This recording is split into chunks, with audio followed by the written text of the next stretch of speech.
Puji nama Tuhan, Shalom, selamat sore Bapak Ibu Saudaraku yang dikasihi Tuhan. Kita bersyukur buat anugerah Tuhan, kasih Tuhan yang terus Tuhan limpahkan atas setiap hidup kita. Mari sore hari ini kita mau datang kepada Tuhan. Kita mau bawa setiap pujian kita, penyembahan kita. Kita percaya kalau Tuhan hadir dalam hidup kita, maka ada kekuatan yang baru mengalir atas hidup kita. Amin. Mari kita berdoa bersama-sama. Sungguh Engkau Tuhan Yesus yang sangat baik dalam hidup kami. Kasih setiamu Tuhan tidak pernah berkesudahan. Berkat-Mu melimpah atas hidup kami. Engkau selalu menyatakan pertolongan-Mu yang ajaib bagi kami. Biar sore hari ini kami mau persembahkan hidup kami kepada Engkau Tuhan. Kami mau naikkan pujian kami untuk memuji, memuliakan nama Tuhan yang ajaib. Dan kami percaya kuasa-Mu turun, mengalir atas setiap hidup kami. Ada kekuatan yang baru Tuhan, bahkan kami memperoleh kemenangan daripada Tuhan. Terima kasih Tuhan Yesus, terima kasih. Kami serahkan ibadah kami sore hari ini ke dalam tangan-Mu. Di dalam nama Tuhan Yesus kami berdoa dan bersyukur. Haleluya. Amin.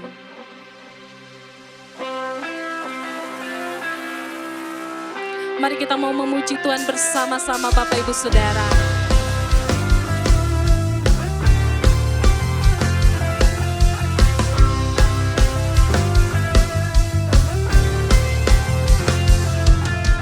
Satu nama yang besar, hanyalah nama-Mu Tuhan.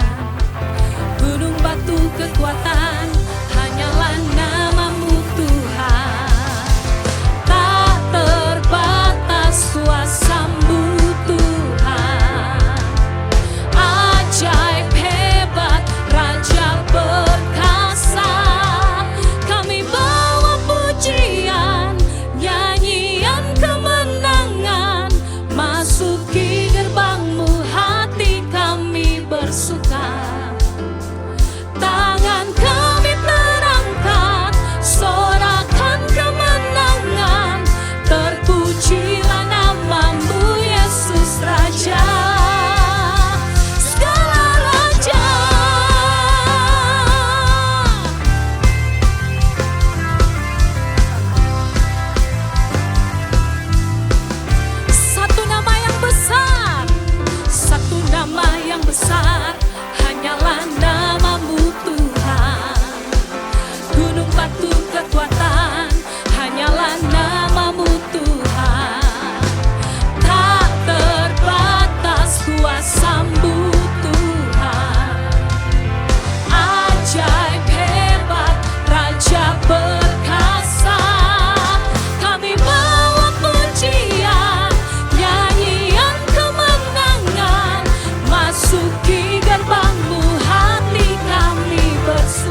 Masuki gerbang-Mu hati kami, dan kami terangkat tangan kami kepada Engkau Tuhan. Yes. Terpujilah nama-Mu Yesus Raja. Kami bawa pujian, nyanyian kemenangan. Masuki gerbang-Mu hati kami bersuka. Tangan kami tenangkan, sorakan kemenangan. Terpujilah nama-Mu Yesus Raja. Kami bawa haleluya. Masuki gerbang-Mu hati kami bersuka. Tangan kami terangkat, sorakan kemenangan. Terpujilah nama-Mu Yesus Raja. Segala raja, Yesuslah Raja. Amin. Haleluya. Terpujilah Engkau Tuhan. Engkau Raja di atas segala raja yang kami nanti-nantikan dalam hidup kami. Dan kami percaya ya Tuhan, jika Engkau di pihak kami, maka kemenangan pasti kami alami Tuhan. Kekuatan yang baru pasti ada dalam hidup kami. Biar kami mau terus pandang kepada kemuliaan Tuhan. Hadirat-Mu Tuhan yang akan terus memberikan kekuatan yang baru bagi setiap kami. Terima kasih Tuhan. Terima kasih Tuhan. Ku pandang kemuliaan-Mu, Imam besar maha agung. Kaulah pemilik hidupku, Yesus Kristus Tuhan.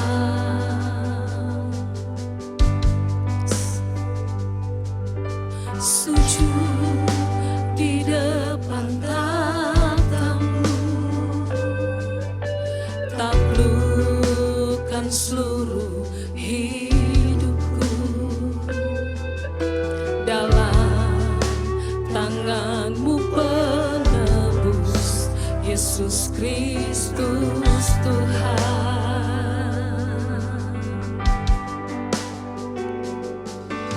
Tiada satu pun yang luput dari karya kasih-Mu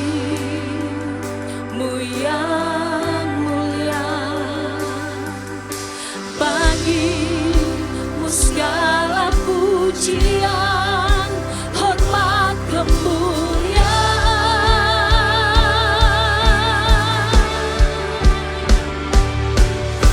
Engkau Tuhan ku tinggikan, yang bangkit dan menang, Yesus Kristus Tuhan.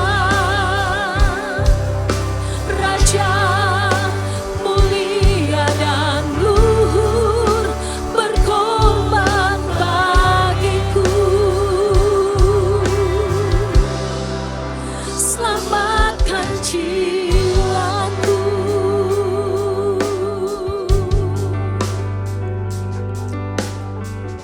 Terima kasih Tuhan.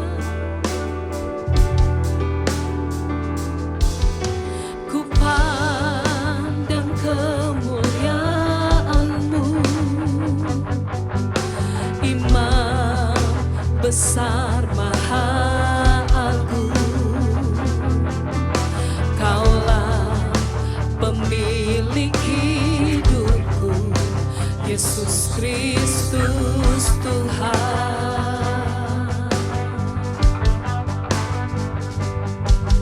Sujud di depan tatamu,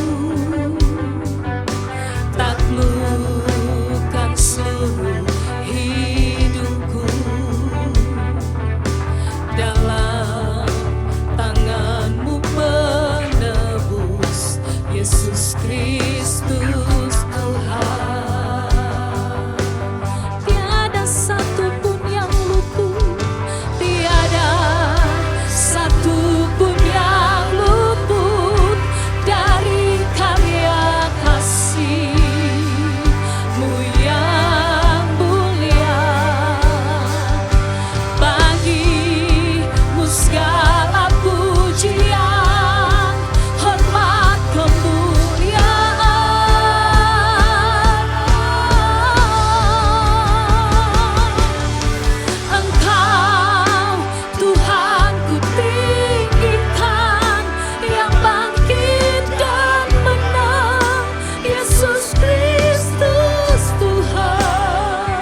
milik hidupku, Yesus Kristus Tuhan.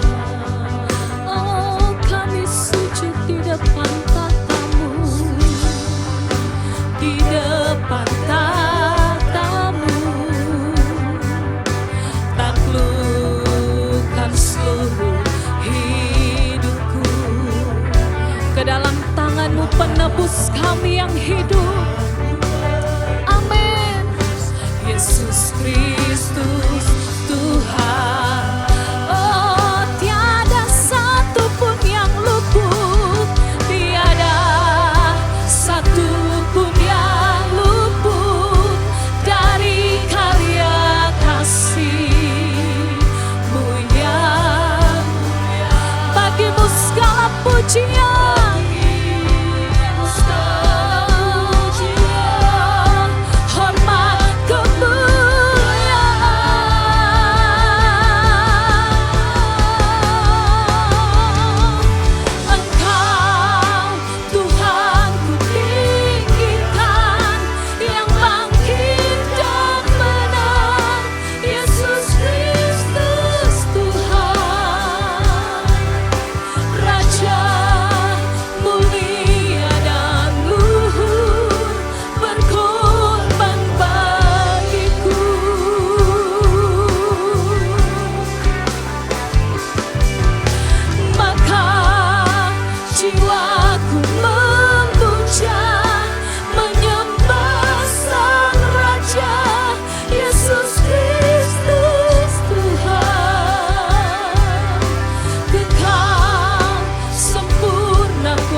segala pujian, hormat kemuliaan. Katakan tiada satu pun yang luput,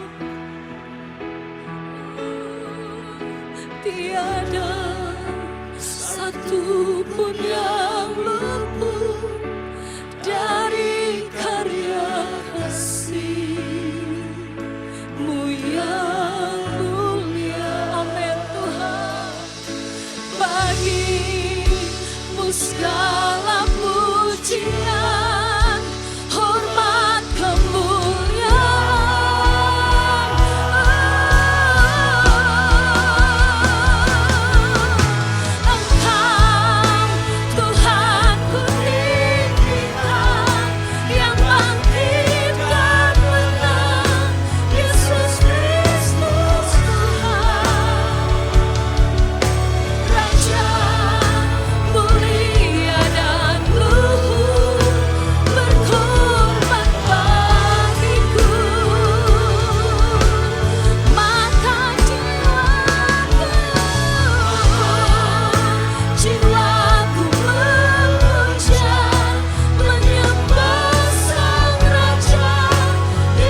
Kasih-Mu luar biasa.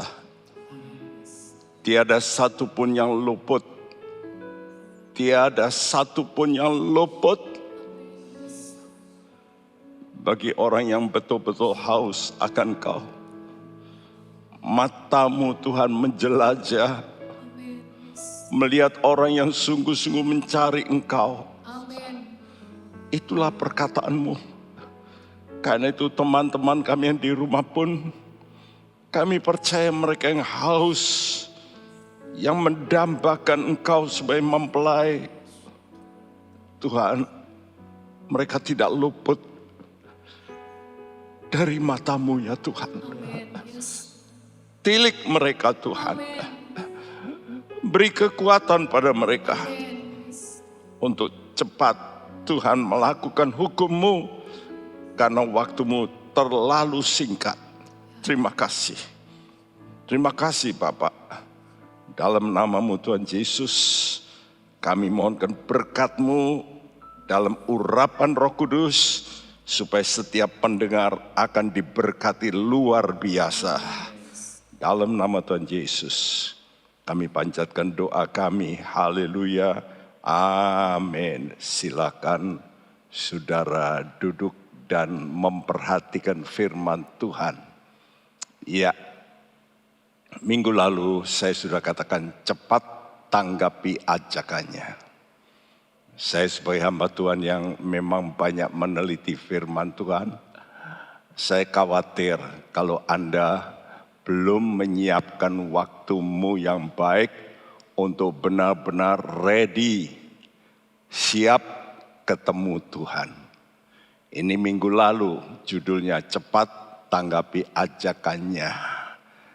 Siapa yang bisa menanggapi cepat? Mereka yang melihat sebelum terjadi. Lu kok bisa? Bisa. Dari mana? Dari firman Tuhan. Ya, dan inilah iman yang luar biasa. Dan inilah iman yang dimiliki oleh Yohanes, murid Tuhan. Minggu lalu saya katakan ada perbedaan iman Yohanes dan iman Thomas. Iman Thomas dia berkata, aku nggak percaya sebelum aku melihat ya Yesus, lalu aku cucukkan jariku pada tangannya. Nah betul, Tuhan menampakkan diri lagi dan Tuhan tegur Thomas. Ya, dan Tuhan kata berbahagialah orang yang percaya meskipun tidak melihat. Itulah yang harus kita miliki. Itu serupa dengan iman Bapak Abraham. Dia tidak melihat negeri itu menjadi miliknya. Tapi Lot, dia melihat Sodom. Wah itu tempat baik. Dan dia pilih salah. Dan banyak orang seperti ini. Lebih banyak orang Kristen yang melihat sesudah terjadi. Memang, saudaraku, saya selalu memberitahu bahwa gereja itu terdiri dari dua kelompok. Kelompok buah sulung dan kelompok buah susulan. Ya, dan ini mungkin berbeda dengan rekan-rekan kami yang lain.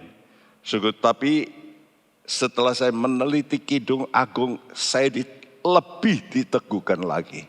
Memang begitulah, baru pas. Ya. Nah hari ini kita akan bicara bagaimana siapa yang bisa cepat menanggapi ajakan Tuhan. Yaitu orang yang dewasa, rohani. Karena itu punyailah sikap yang dewasa. Dewasa rohani. Apa itu dewasa rohani? Percaya dari firman. Sebelum firman nubuat itu digenapi. Dan dia melakukan, bukan hanya percaya. Ya, karena itu saudaraku, nanti hari-hari berikut saya akan bicara. Ada satu syarat yang penting. Saudara kalau mau melakukan firman Tuhan harus rela menderita.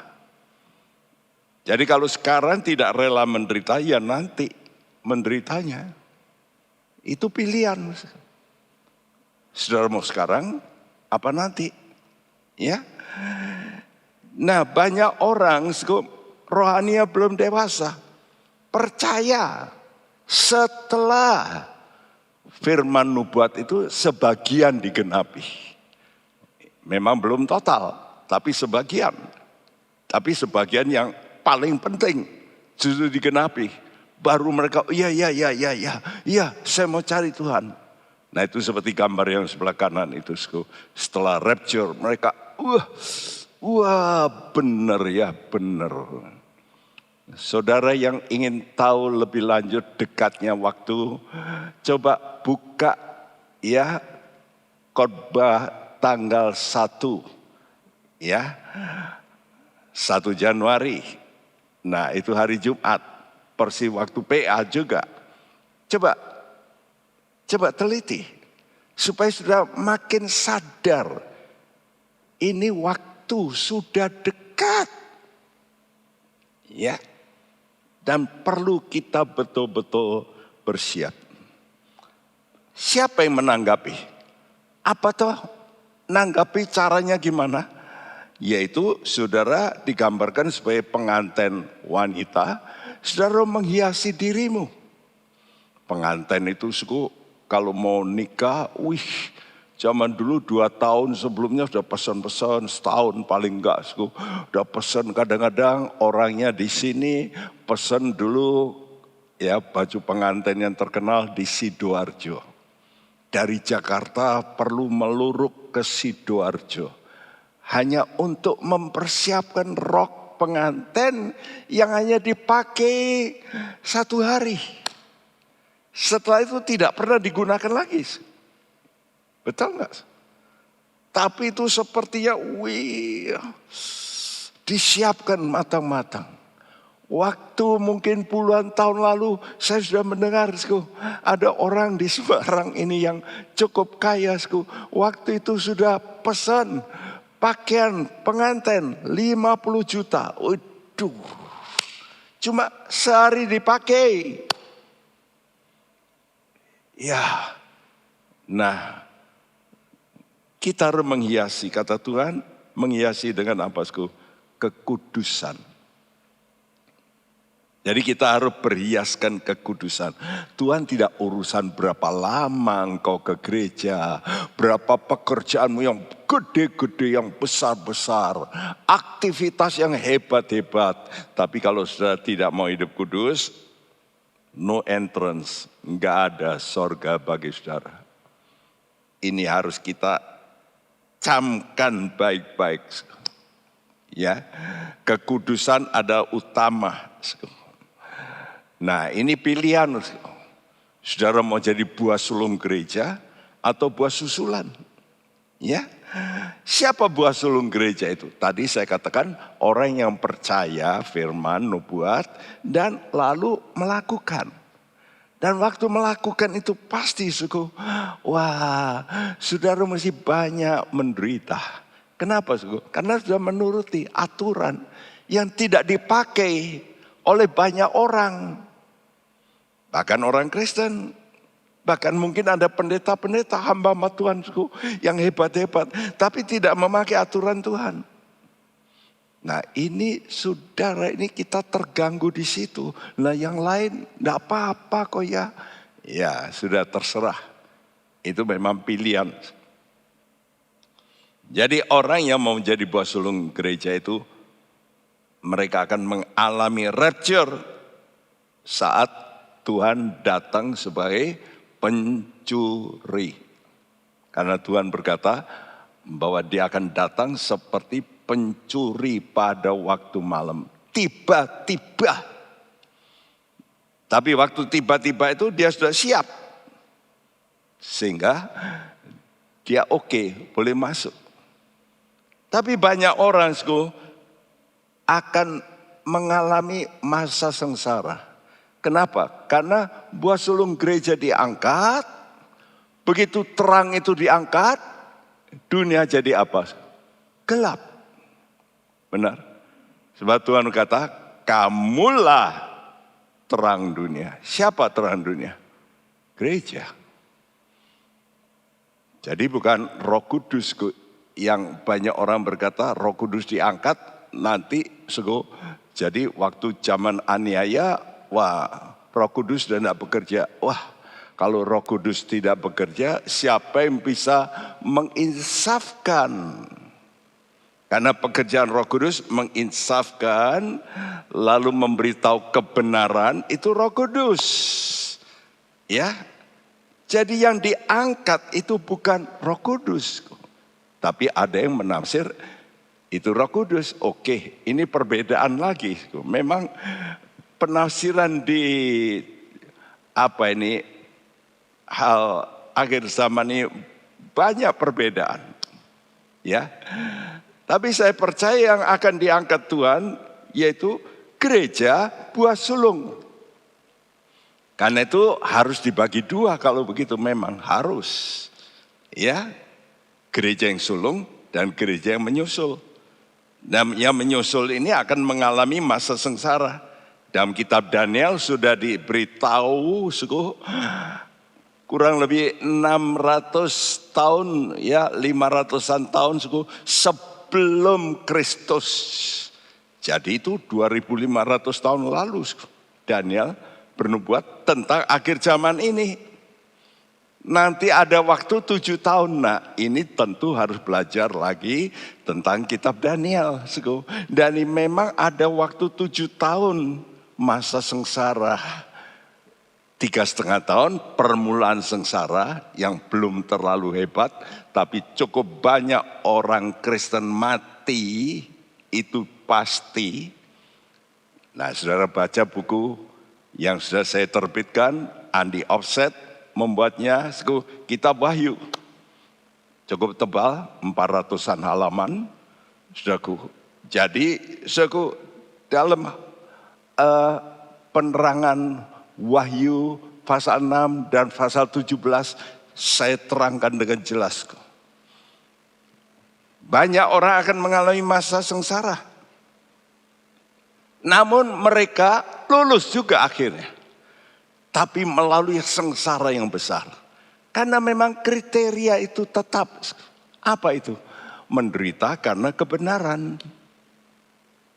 Nah, jadi sekarang kalau saudara menderita karena kebenaran, mungkin diolok, difitnah, sudahlah, terima. Jangan ngotot balas, no. Harta saudara dirampok, udahlah. Wah, kok enak Pak Bekti, saya ngumpulkan puluhan tahun kok dilepas gitu. Ya, pilihan, memang itu memang pilihan. Ya. Karena itu saudara mesti minta pimpinan Tuhan, perlindungan Tuhan. Saya percaya kalau saudara terlibat dalam kerajaan Tuhan dan Tuhan jadi rajamu, maka urusan apa saja termasuk hartamu itu Tuhan akan cover. Seperti asuransi itu. Ya, kalau sudah bayar asuransi dulu, betul enggak? Nah, banyak orang tidak mau bayar ya harga untuk ikut Tuhan lebih dulu. Nanti kalau terjadi baru Tuhan, waduh Tuhan. Tuhan kata, nah dulu kamu gak mau bayar harga. Ngikut Tuhan itu bayar harga. Sama seperti asuransi itu. Kalau engkau berada dalam kerajaannya, Tuhan akan membela, melindungi, menjaga. Nah, oleh karena itu, ini pilihan. Saudara mau masuk kelompok buah sulung gereja, yang hijau itu, naik ke atas. Waktu kapan? Waktu Yesus datang di udara. Nah, ini seperti pencuri.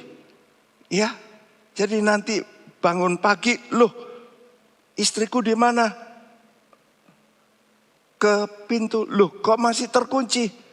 Tapi kok enggak ada, loh, ini dia di samping saya, cuma pakaiannya. Tadi malam ya pakai pakaian ini, tapi enggak ada. Yang lebih hebat nanti kapal terbang, kalau pilot sama co-pilot yang orang percaya, wah, lepas kendali. tabrakan, mobil di mana-mana. Seperti itu nanti orang, wah benar ya. Dan itu jumlahnya banyak sekali. Dan orang yang diangkat lebih dulu akan mengalami pertemuan raya dengan Tuhan Yesus. Ya, pertemuan dengan gerejanya. Inilah yang disebut pernikahan anak domba. Jadi orang yang diundang masuk pernikahan anak domba. Ya, ini sedang terjadi di udara. Tapi Tuhan masih sayang dengan manusia. Mereka yang lambat itu masuk, nah itu garis titik-titik itu.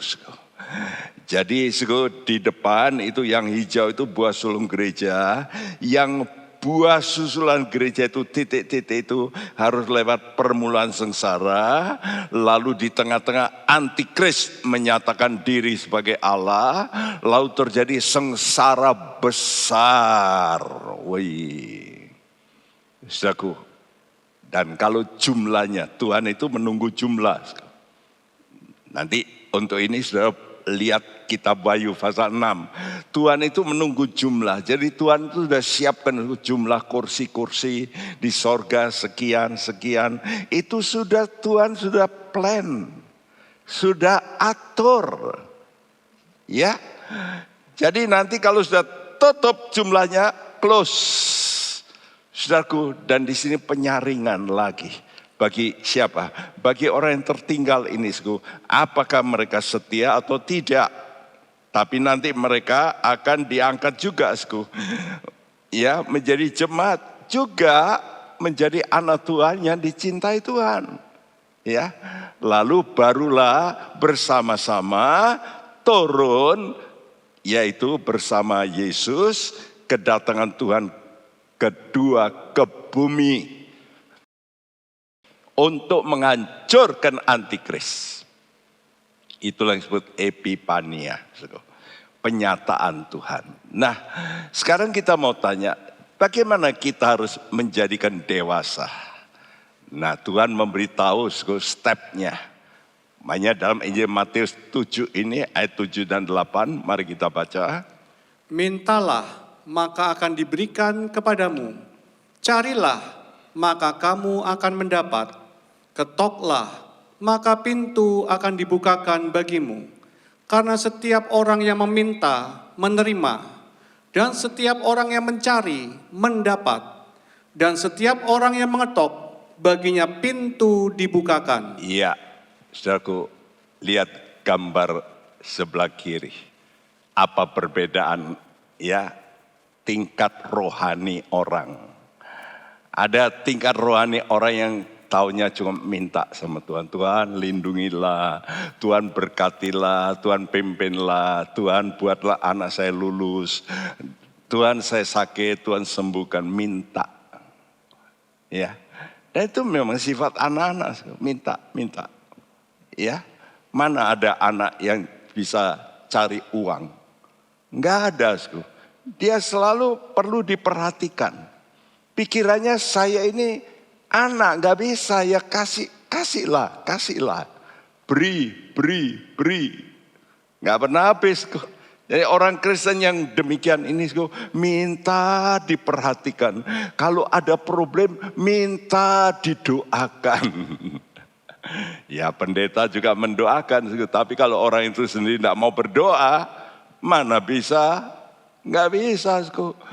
Tapi kalau sudah mulai dewasa, dia mulai bisa cari. Ya, dan Tuhan kata yang minta memang menerima, dikasih. Tuhan itu baik. Tapi yang mencari mendapat. Kenapa? Dia cari tentu yang lebih.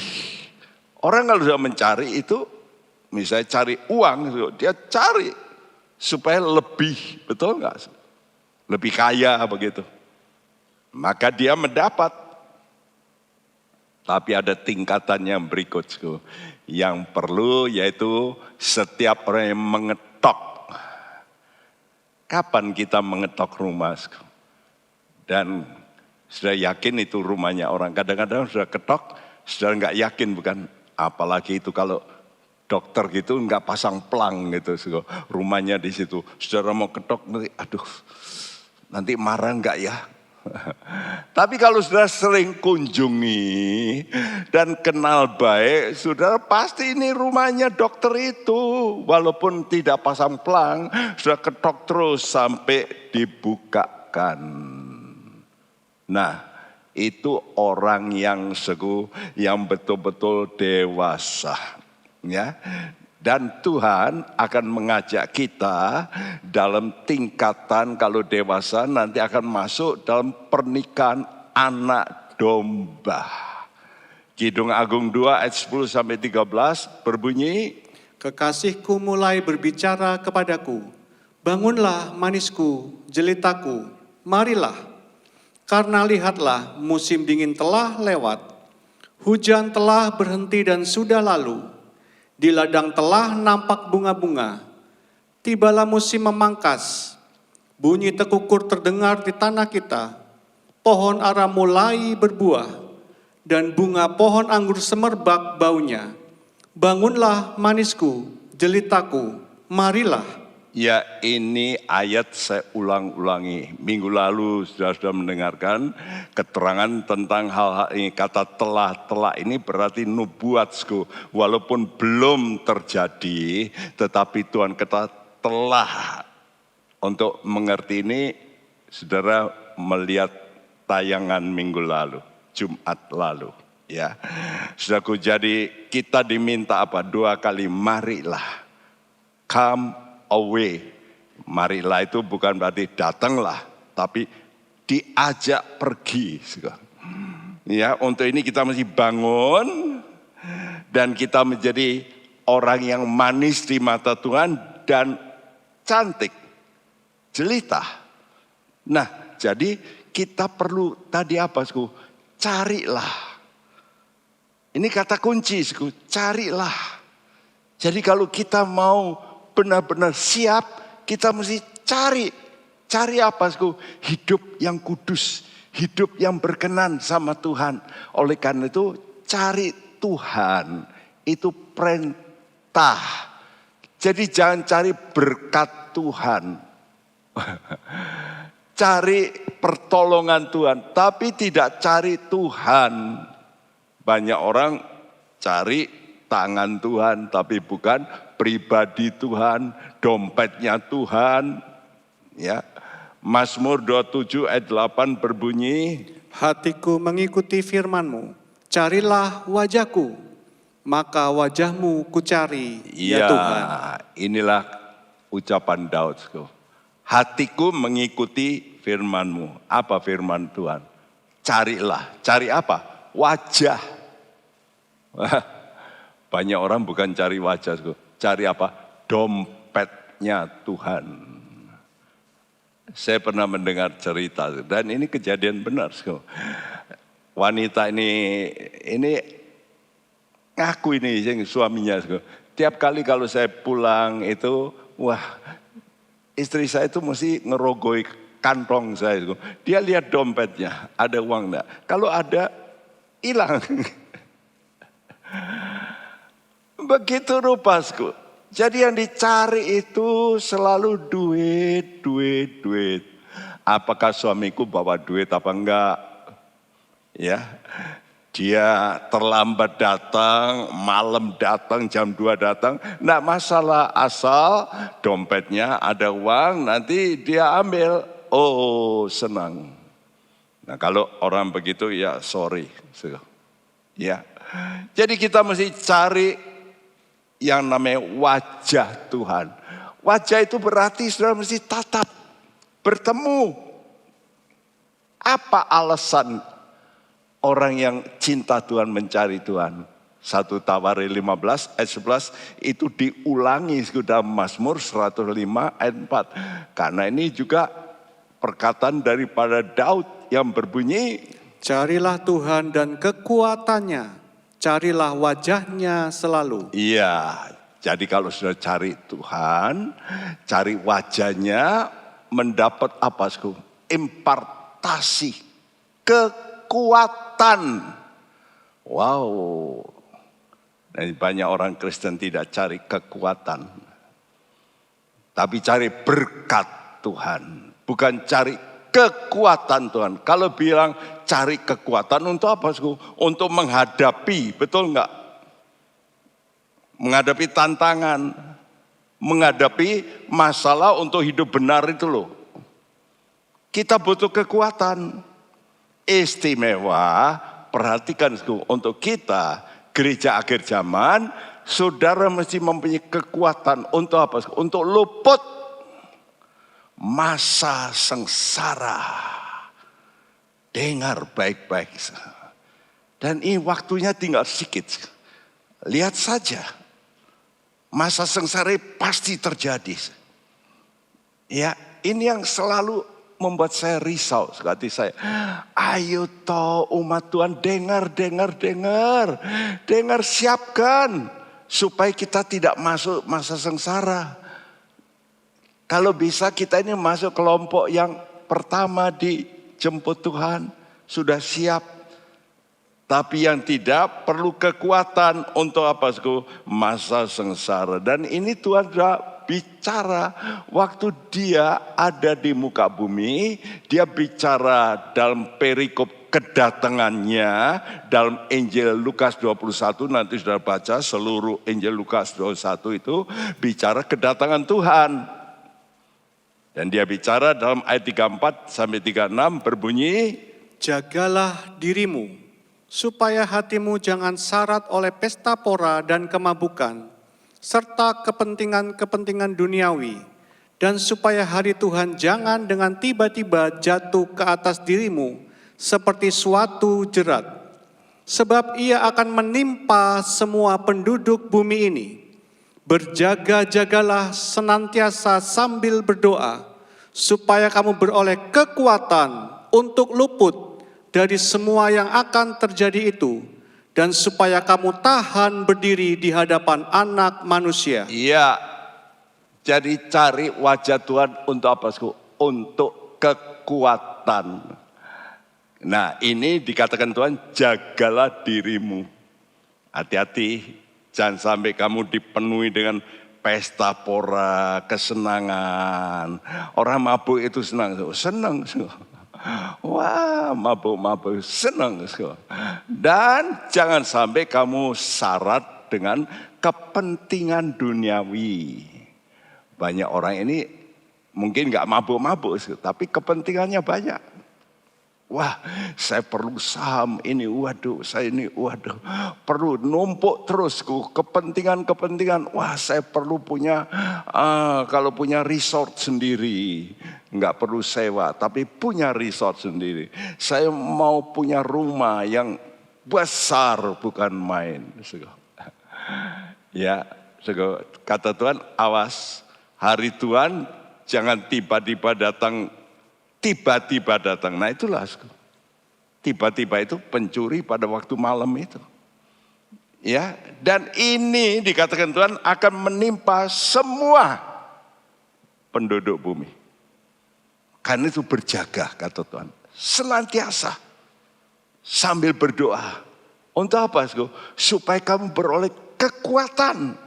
Untuk apa? Untuk luput. Nah, jelas toh, kekuatan ini untuk luput. Dan supaya kamu tahan berdiri di hadapan Anak Manusia. Kenapa? Karena Allah itu terang. Nanti orang yang gak suka terang, begitu kena terang, dia gak tahan. Aduh gak kuat. Itu ditulis di Wahyu pasal 6. Begitu Tuhan nanti menampakkan di banyak orang berkata, gunung-gunung timpakan, batu-batu timpakan. Aku gak tahan melihat wajah Tuhan. Saudara, kekuatan itu oleh Roh Kudus. Karena itu peringatannya tadi apa? Jagalah dirimu. Gak ada orang lain yang bisa menjaga. Tapi engkau sendiri jagalah dirimu. Supaya kamu jangan terjerat. Ya, dijerat dengan apa? Kesukaan. Tadi pesta pora, mabuk. Dan kepentingan duniawi. Dan ini menimpa banyak penduduk bumi. Kenapa? Karena banyak orang Kristen itu hanyut oleh arus. Nah semua orang gitu enggak apa-apa. Oh pendetanya boleh kok ya. Itu loh Pak Bekti itu yang nyelena itu. Lain. Kenapa kok begitu? Yang lain enggak apa-apa. Saudaraku, kita mesti mempunyai kekuatan seperti Kijang ini. Dia mesti mempunyai kekuatan yang ekstra. Kenapa? Karena ada namanya anjing-anjing hutan ini selalu memangsa. Dia mesti larinya kuat. Bukan hanya itu, singa. Ya. Jadi dia mesti mempunyai kekuatan dan kekuatan itu oleh doa kita, doa dalam Roh Kudus itu membuat kita kuat. Kenapa? Karena orang yang kuat itu nanti dapat bertahan. Tadi katakan supaya kamu tahan. Tahan apa? Tahan arus. Ya, coba orang berdiri di tengah arus. Kalau dia nggak kuat gimana? Wah hanyut. Dan nanti iblis pakai apa? Pakai manusia. Dan itu digambarkan sebagai air. Ya, karena itu di lambangkan Tuhan, iblis itu ular, naga yang nyemburkan air sebesar sungai. Wahyu 12 ayat 15. Lalu ular itu menyemburkan dari mulutnya air sebesar sungai ke arah perempuan itu supaya ia dihanyutkan sungai itu. Iya, ular itu menyemburkan dari mulutnya air. Sekarang ini melihat, kenapa undang-undang bisa berubah? Ya karena demokrasi. Demokrasi itu namanya rakyat memerintah. Karena itu iblis pakai rakyat ini untuk mengubah undang-undang. Ya, istimewa undang-undang pernikahan. Sekarang udah banyak di dunia ini, betul nggak? Sudah berubah. Ya, dulunya pernikahan itu sakral, sekarang enggak. Berubah dan ikut. Walaupun jumlah mereka enggak banyak. Tapi mereka menggerakkan massa. Voting menang. Dan ini fakta. Ya, dunia ini dihanyutkan oleh hal-hal yang negatif. Ya. Nah, kita perlu mempunyai kekuatan. Kekuatan datang dari mana? Orang yang mau hidup kudus. Nah, saudaraku, orang-orang pengikut Daud awalnya itu cuma 400 orang. Dan dia dikejar-kejar oleh Raja Saul yang tidak membunuh. Setelah 400 berkembang, lalu jadi 600. Setelah 600, satu suku ikut Yehuda. Bayangin, satu suku ikut Yehuda. Yang lain ikut Saul semuanya. Di tengah kesulitan itu, Daud pernah lari ke daerah musuh. Dan disitulah ada orang-orang Israel yang dulunya ikut Saul. Mereka sekarang melihat, wah kami ikut Saul ini salah. Ini bukan pimpinan Tuhan. Bukan orang pilihan Tuhan, dia salah dengan Tuhan. Karena Samuel sudah marah, muncul Daud, mereka mulai beberapa orang yang berani memisahkan diri. Coba kita baca 1 Tawarikh 12 ayat 8.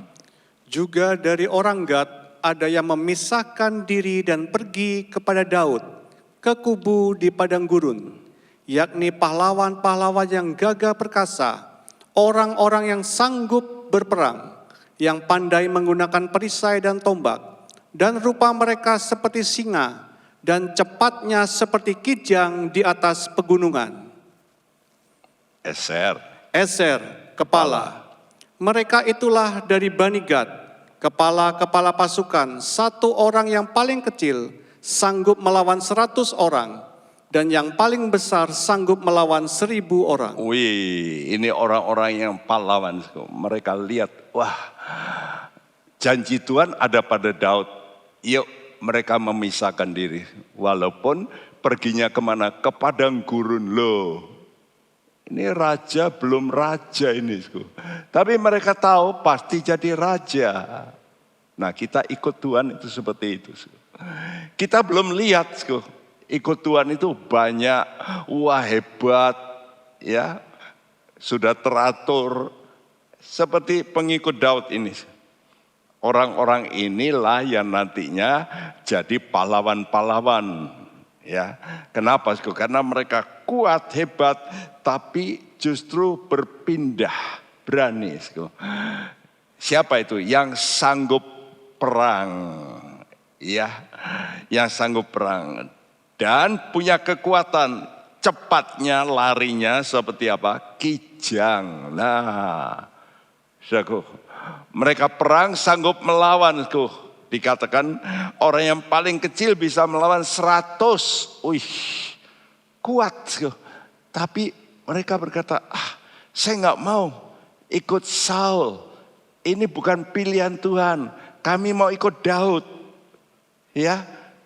Dan yang paling kuat, seorang sanggup melawan 1000 orang. Wih, luar biasa.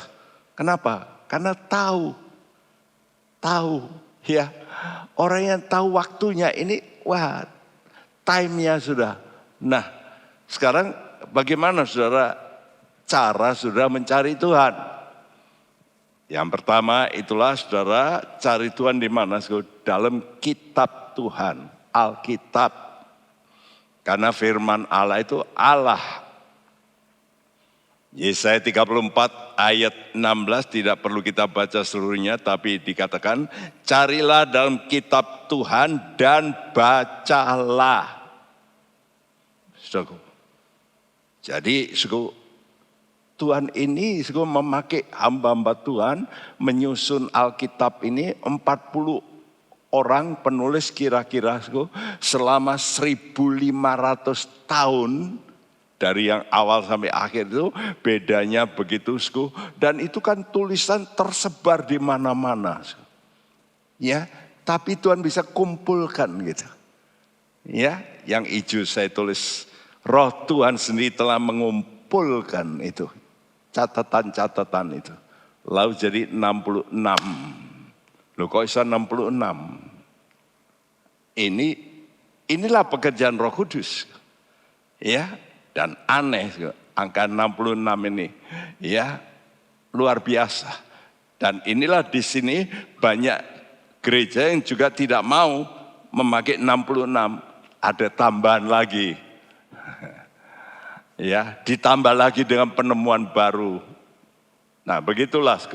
Tapi jelas 66 ini ternyata semua ada simbolnya di dalam kemah sembahyang. Luar biasa. Dan dalam kitab Matius pasal 2 ayat 5, waktu orang Majus itu datang ke Herodesku, dia berkata kami mau mencari raja orang Yahudi. Hah? Waduh, di mana ya? Raja Herodes panggil ahli-ahli Taurat. Coba terangkan di mana. Lalu mereka berkata pada Raja Herodesku, di Bethlehem, di tanah Yudea. Karena demikianlah ada tertulis dalam kitab Nabi. Jadi kalau saudara mau tahu persis, ya di mana? Di Alkitab. Karena itu jangan penafsir suka ya pakai astronomi dan cari. Itu boleh sebagai pelengkap, bukan sebagai jalan jawaban. Jawaban itu dari Alkitab. Karena itu carilah Tuhan saat perkenanan. Kalau orang besar itu tidak sembarang waktu, bukan? Setiap waktu sudah datang seenaknya. Gak bisa, bukan? Mesti saat apa? Saat perkenanan. Oh, dia berkenan. Ya.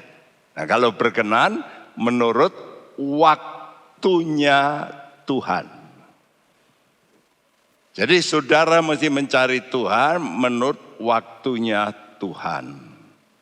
Nah, kapan saudara mencari Tuhan?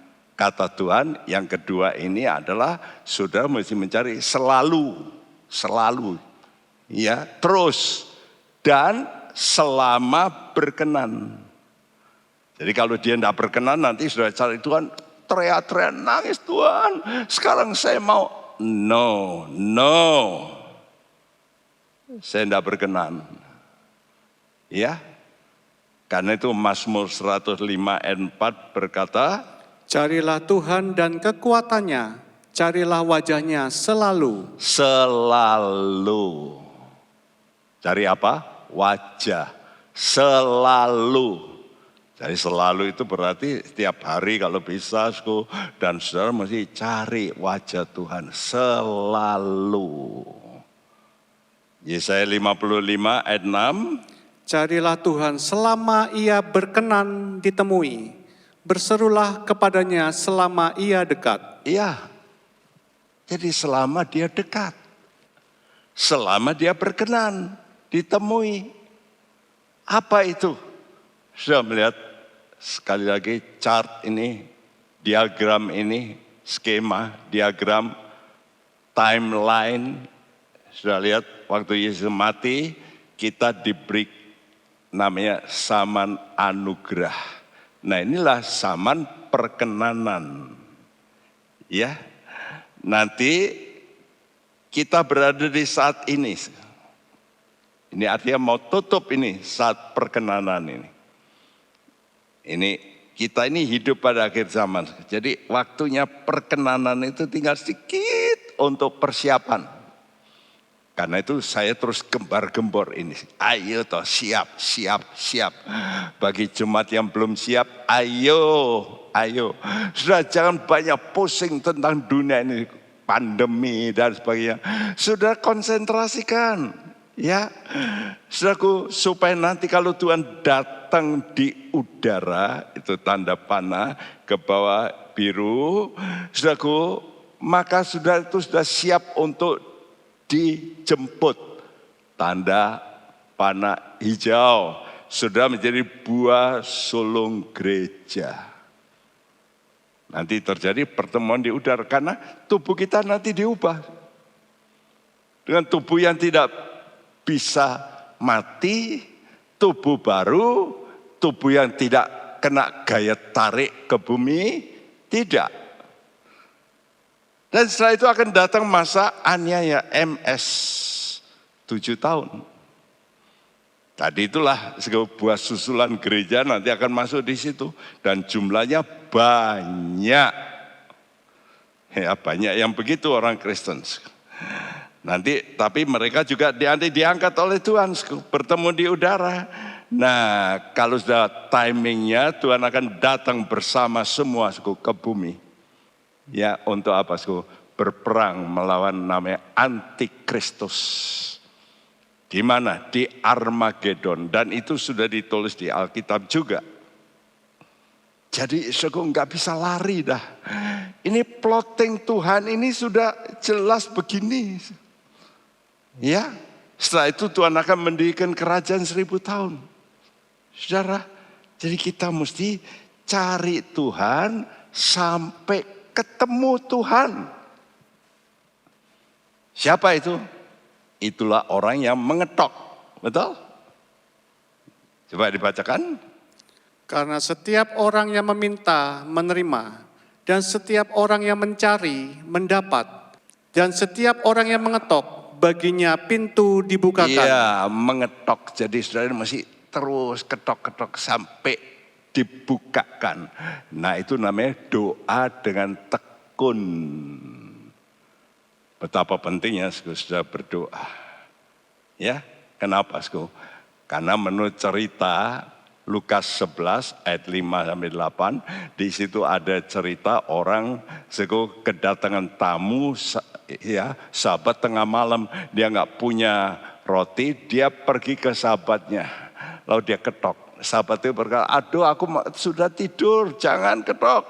Tapi oleh karena dia putus, dan itu karena sahabat, maka dikatakan oleh karena sikapnya yang tidak malu.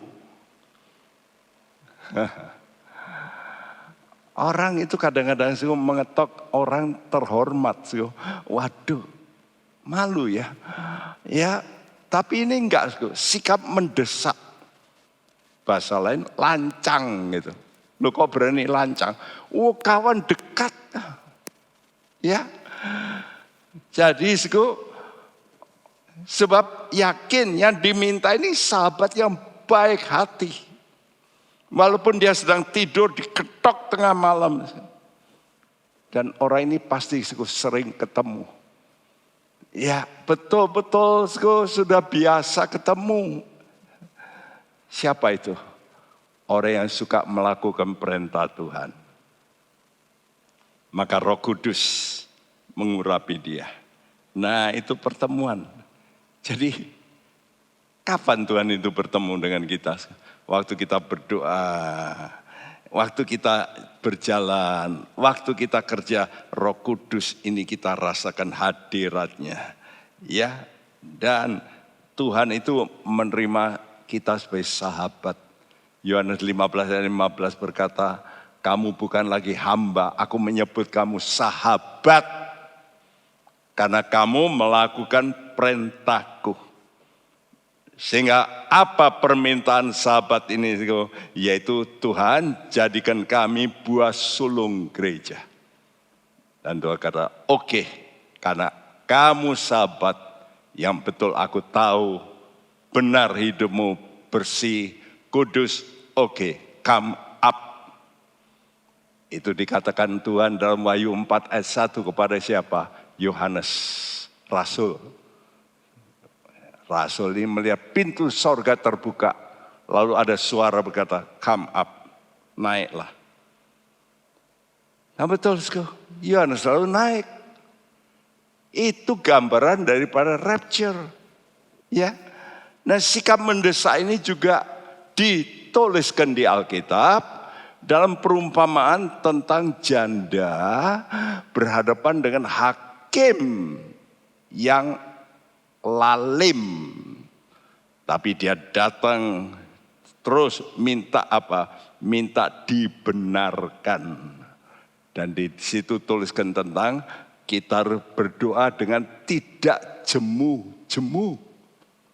Karena itu anak-anak Tuhan, teruslah. Jangan, Tuhan kok belum datang-datang. Udahlah, kita ini jangan tanya begitu. Engkau enggak perlu tahu waktunya, tapi kamu perlu berdoa tidak jemu-jemu. Lukas 18 ayat 7 dan 8. Tidakkah Allah akan membenarkan orang-orang pilihannya yang siang malam berseru kepadanya?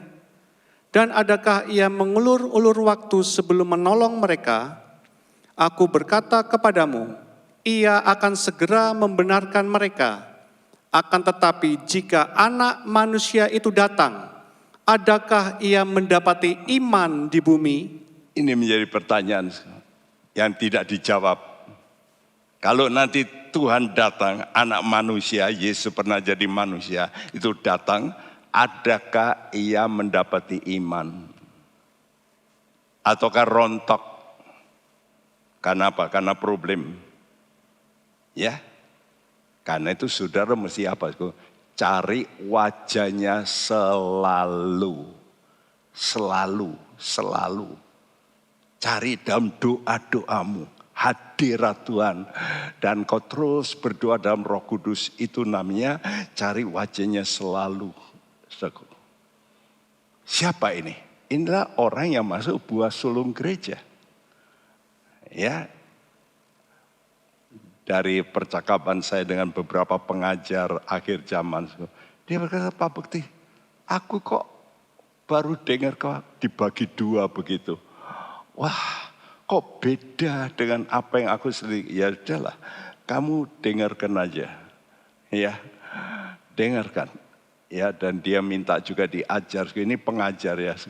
Dan oleh karena saya sibuk, saya serahkan pada Yere yang banyak membaca buku saya dan dia mulai menjawab.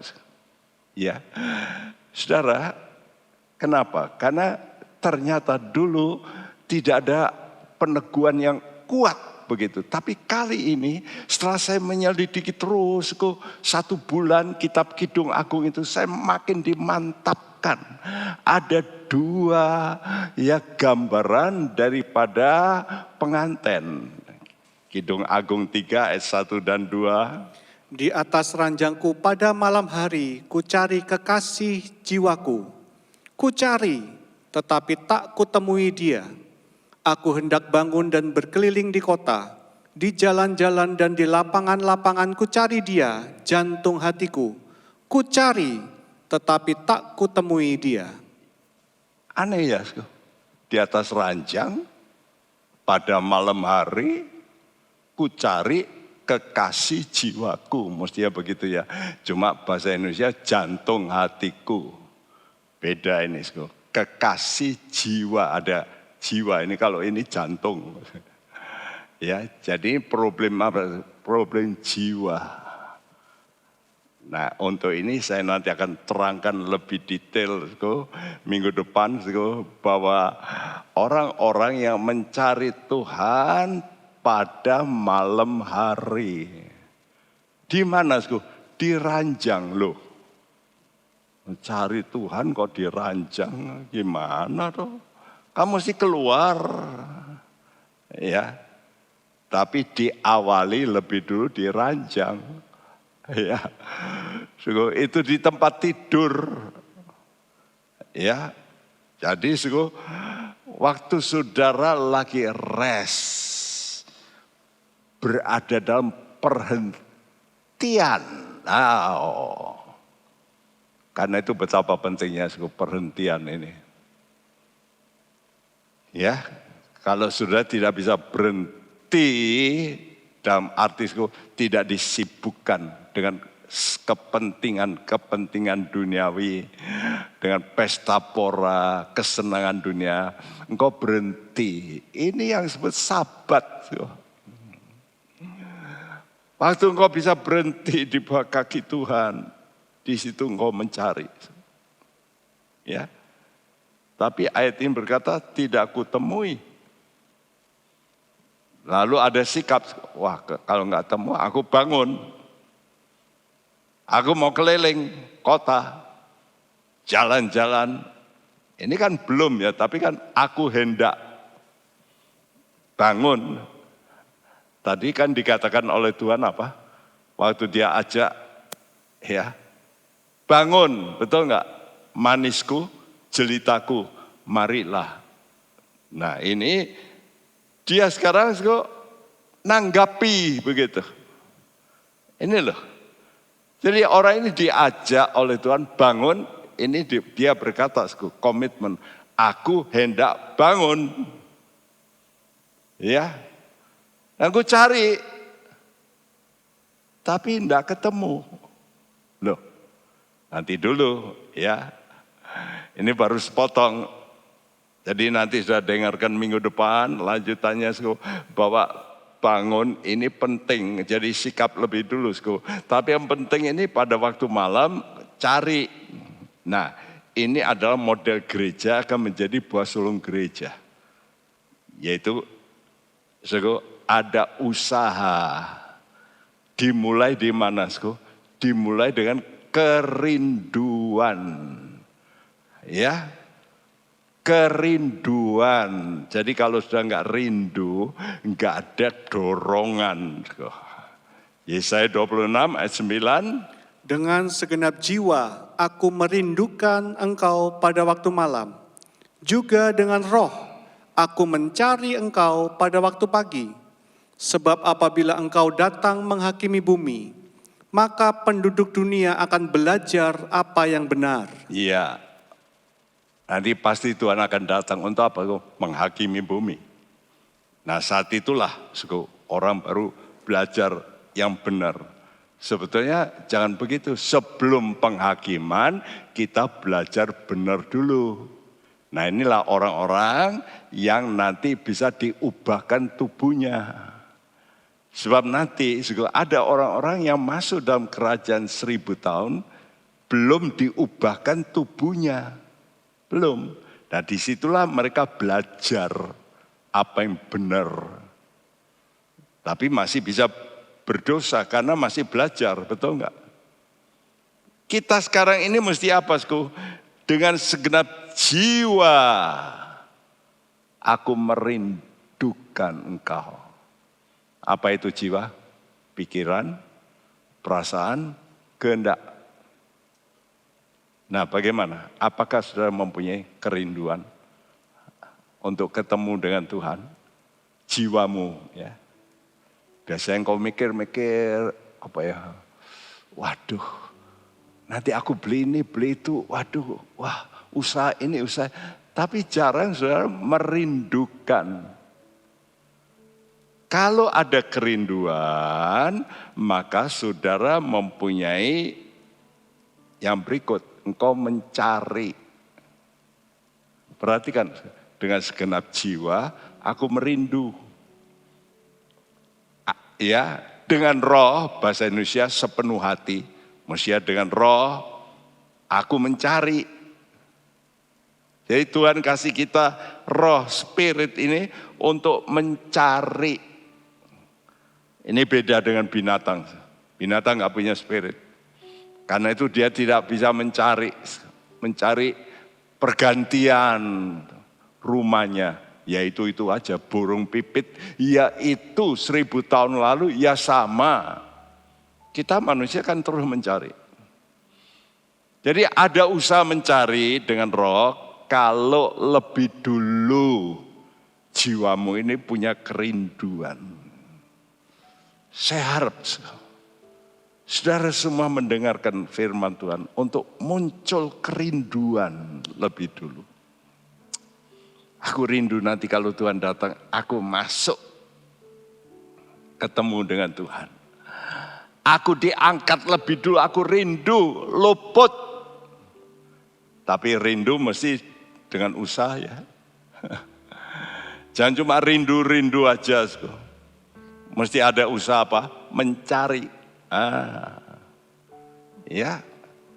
Jadi marilah kita mau belajar. Melalui PA ini, saya justru berbeban terus mendesak. Yo, ayo toh, ayo waktu, time.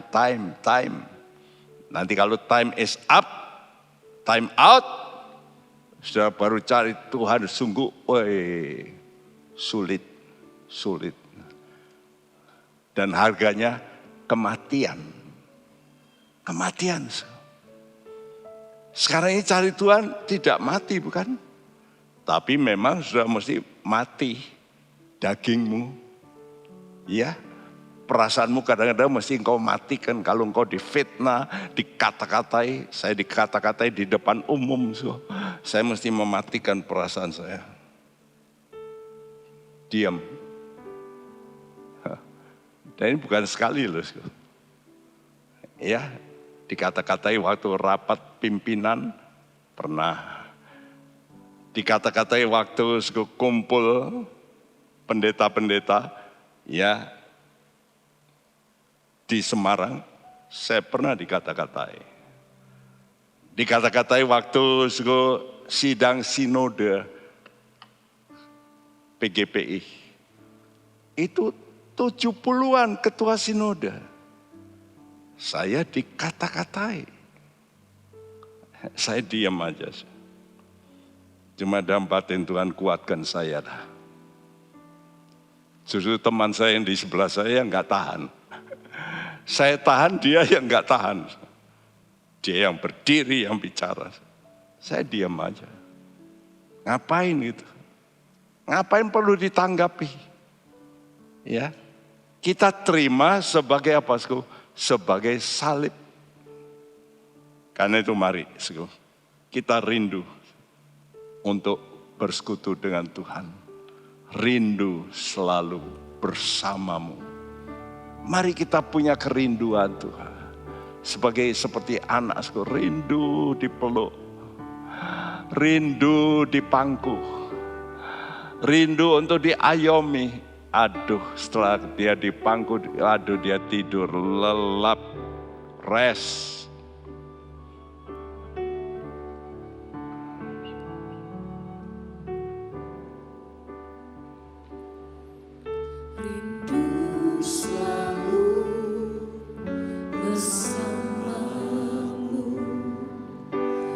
tinggal di dalam kediaman-Mu, oh Tuhan, sebab ku sukai hadirat-Mu, tak ingin ku terpisahkan, dekat denganmu, itu yang ku rindukan, sebab ku dapati kedamaian, ku nikmati, amin, amin Tuhan. Keagungan-Mu, oh Tuhan. Ku nikmati,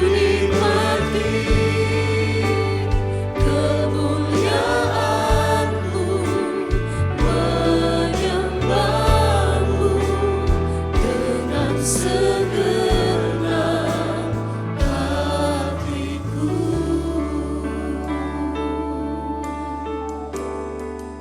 Mari kita berdiri bersama. Rindu selalu bersamamu. Katakan dalam hatimu, Di dalam kediaman kami rindu Tuhan untuk diam bersama Engkau. ku sukai hadirat-Mu. Ini yang kami butuhkan, hadirat-Mu. Dekat denganmu, itu yang ku rindukan. Hadirat-Mu Aku dapati memberikan kedamaian. Oh, mati keindahan, keagungan-Mu Tuhan. Keagungan-Mu, oh Tuhan.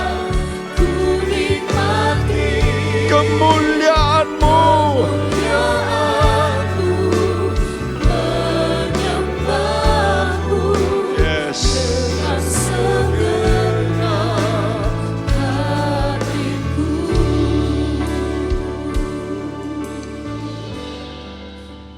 Rindukan hadirat Tuhan. Itulah Roh Kudusku. Di mana ada Roh Tuhan, di situlah kerajaan Tuhan. Kerajaan Allah bukan makan minum, tapi kebenaran. Lalu apa? Damai sejahtera. Jadi kalau saudara melihat kata-kata ini, pertama saya rindu hadirat Tuhan. Bait yang berikut bicara, sebab ku dapati kedamaian. Dan yang berikut apa? Kalau saudara mengalami yang berikutnya, maka bait ketiga berkata, ku nikmati apa? Kemuliaan. Wih, inilah puncak. Waktu kemuliaan Tuhan hadir, kita sembah sujud. Saya harap kita semua mengalami lebih dulu dalam spirit. Kemuliaan Tuhan hadir dan kau sujud menyembah Tuhan. Mari kita mau datang pada Tuhan dengan sungguh-sungguh. Rindu selalu bersamamu Tuhan. Untuk bisa tinggal diam.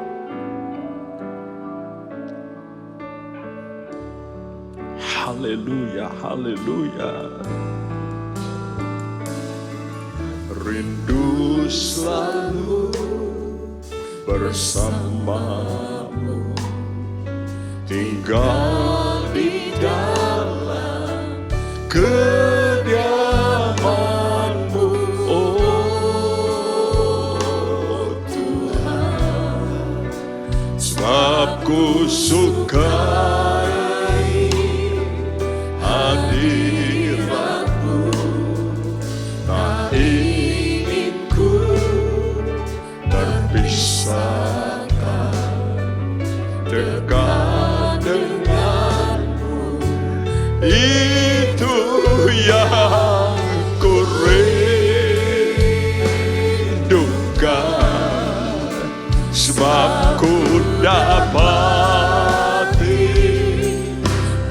damai.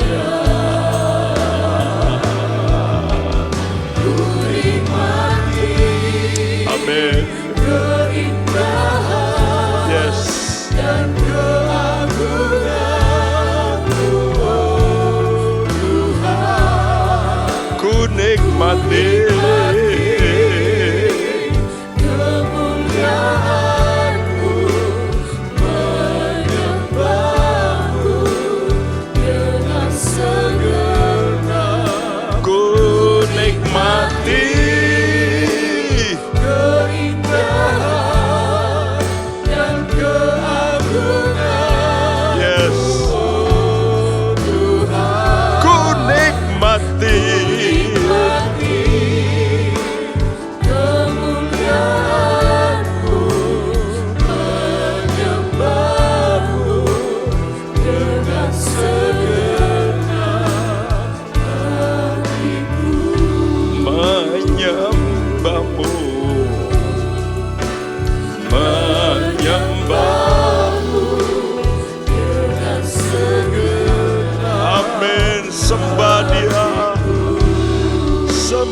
menyembah-Mu, menyembah-Mu,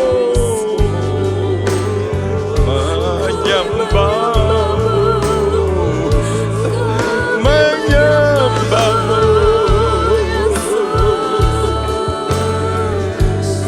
oh menyembah-Mu.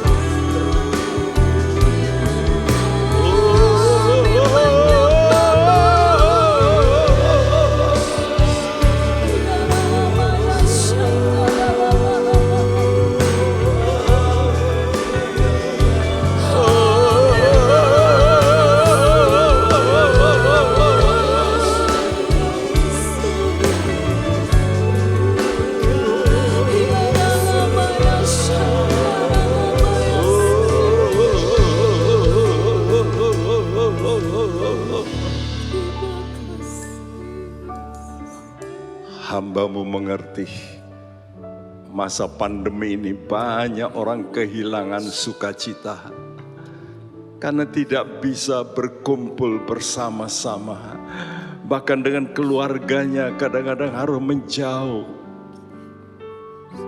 penuh dengan ketakutan berkumpul keluarga. Itulah sebabnya Tuhan, biar rindu anak-anak-Mu muncul.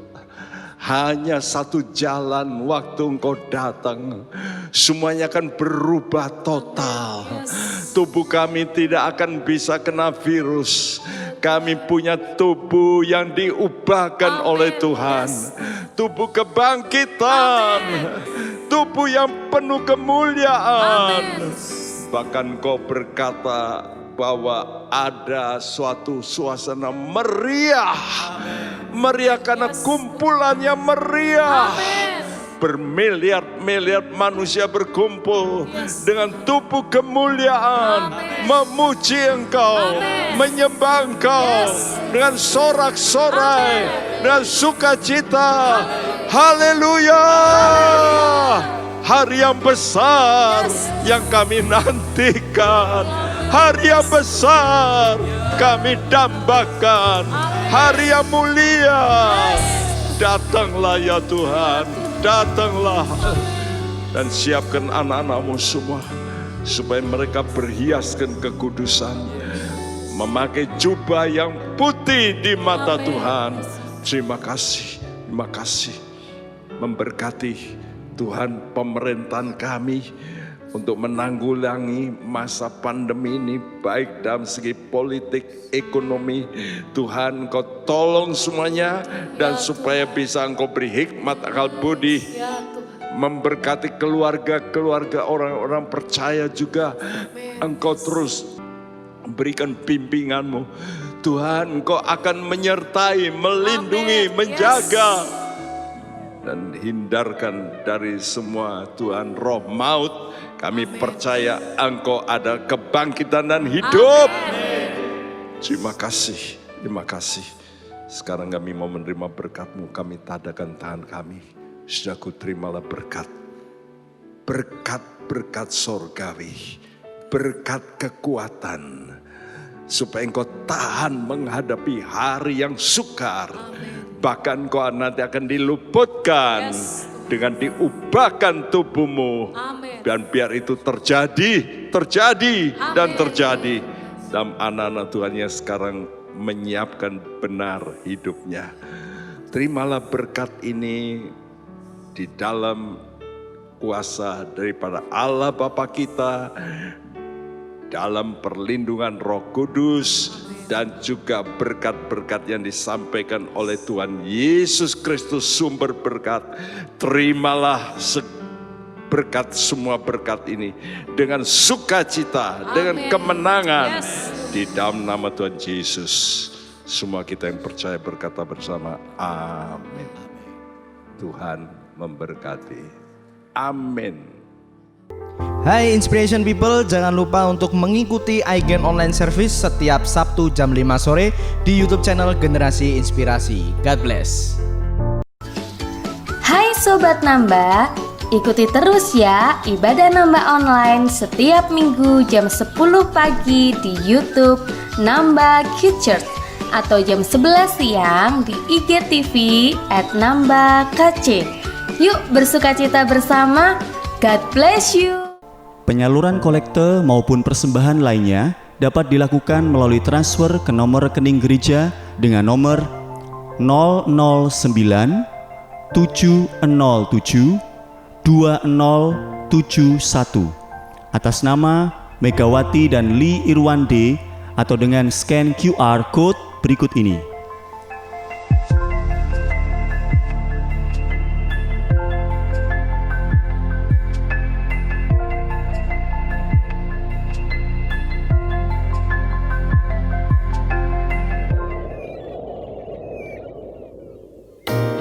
Di surga mulia, damai sentosa, tiada air mata, kelak di sana. Siapa setia terima mahkota di seberang sana selamanya.